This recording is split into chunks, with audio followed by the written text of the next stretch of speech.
Welcome to all of you once again.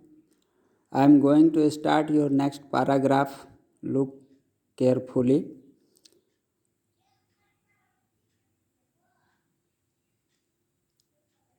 The children selling basket were sons and daughters of these refugees. बच्चे जो basket बेच रहे थे वो शरणार्थियों के लड़के और लड़कियां थे। दे और their parents or relatives had gathered in the cities. शहरों में वे उनके बच्चे और वे लोग मतलब वो बच्चे और उनके पेरेंट्स माता पिता और उनके रिश्तेदार गेदर्ड मतलब चारों तरफ से घेर लिए थे शहर को। Seating of stall, stall means होता है किसी भी बेचने के लिए चौकी या कुछ उस तरह का बनाया जाता है काउंटर की तरह, उसे स्टॉल बोला जाता है। तो स्टॉल के ऊपर उन लोग बैठे हुए थे। सीटिंग ऑफ स्टॉल, स्टॉल लगा करके उस पर बैठे हुए थे। मैन्युफैक्चरिंग सिंपल आर्टिकल्स, मैन्युफैक्चरिंग मतलब बनाना, सिंपल आर्टिकल मतलब साधारण वस्तुएं उन लोग बनाया करते थे। Trying to make a living in markets, वे क्या चाहते थे, कोशिश कर रहे थे। लिविंग मतलब जीविका चलाने के लिए मार्केट लगाना चाह रहे थे। ऑलरेडी ओवर क्राउडेड, ये मतलब बहुत ज़्यादा एकत्रित हो गए थे। ओवर क्राउडेड मतलब बहुत ज़्यादा भीड़ भाड़ वाले स्थिति में आ गए थे सारे लोग एकत्रित होकर के। They lived in cloth and grass sheds that lined the street, वे लोग क्या करते थे, कपड़े और ग्रास घास के शेड छाया बना करके रहते थे उन्हीं के उसी के घरों में। लाइन द स्ट्रीट, लाइन से कपड़े और घास फूस का तंबू जिसे बोल सकते हैं, कपड़े का जो तंबू लगा करके उन लोग रहा करते थे, या तो फिर उनके पास घास का कुटिया टाइप पर या झोपड़ी कह सकते हैं, उसे बना करके उन लोग लाइन से इस तरह से कतारबद्ध बना करके रहते थे गलियों में। The peasant among these refugee, peasant means किसान होता है, फार्मर या peasant. Peasant among these refugee, इन शरणार्थियों में जो किसान थे, had been accustomed to little all their lives for the annual income of an agricultural family does not exceed, जो इनका जो जीविका चलता था बहुत थोड़े में चलता था, और इनका जो एनुअल इनकम वार्षिक आय जो था वो एग्रीकल्चर यानी खेती बाड़ी से आया करता था। तो अब डज नॉट एक्सीड, इनके पास कुछ अब था नहीं।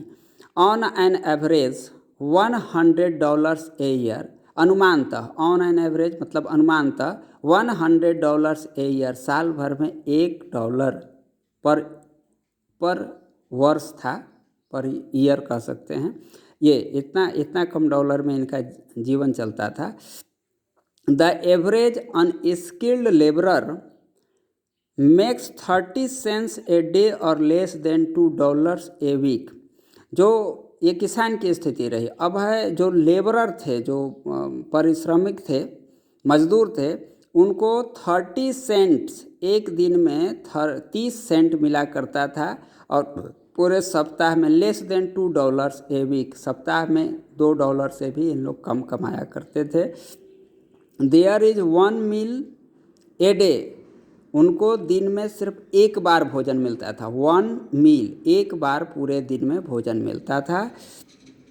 एन ओनियन, उस भोजन में क्या होता था, एक प्याज होता था, ए पीस ऑफ ब्रेड, एक रोटी होती थी, ए बॉल ऑफ पल्स, एक कटोरा दाल होता था, विथ मिल्क, और उसमें से एक कटोरा दूध भी हुआ करता था। परहैप्स, संभवतः, ए बीट ऑफ गोट चीज, और संभवतः बकरी के चीज़ मीन्स पनीर होता है, तो थोड़ा सा बीट ऑफ गोट चीज़, थोड़ा सा बकरी का पनीर मिला करता था।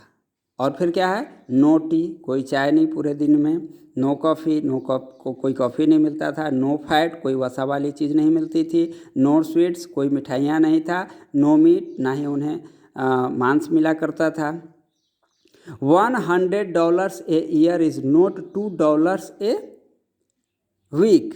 $1 या मतलब एक सप्ताह में $2। At even that small amount is hard to earn by selling baskets to people too poor to buy them. ये क्या है कि जब इवन दैट स्मॉल अमाउंट, इतना छोटा जो इनका अमाउंट हुआ करता था, अमाउंट मीन्स रकम, is hard to earn by selling, मतलब इतना पैसा कमाना बहुत ही कठिन था। Hard to earn, earn means कमाना, बाय सेलिंग बास्केट, टोकरियों को बेच करके इतना कमा पाना बड़ा मुश्किल था। टू पीपुल, लोगों के लिए, यहाँ to people too poor to, तो ये शायद आप 11th क्लास में ट्रांसफॉर्मेशन में मैं शायद ये पढ़ाया हूँ टू का प्रयोग, शायद, तो आप इसे समझ सकते हैं कि मतलब people too poor to buy them, मतलब वे इतना ज़्यादा गरीब थे, लोग इतना ज़्यादा गरीब थे कि इतना चीज़ें टोकरी बेच करके वे नहीं खरीद सकते थे। अपना भोजन जैसे पर्याप्त मात्रा में, जब उन्हें सुबह में चाय पीना या कॉफ़ी पीना, फिर उसके अतिरिक्त तो उनके भोजन में कोई फैट वाला चीज़ होना, मिठाइयाँ खाना, मांस खाना, इस तरह की चीज़ें ये टोकरी बेच करके पॉसिबल नहीं था।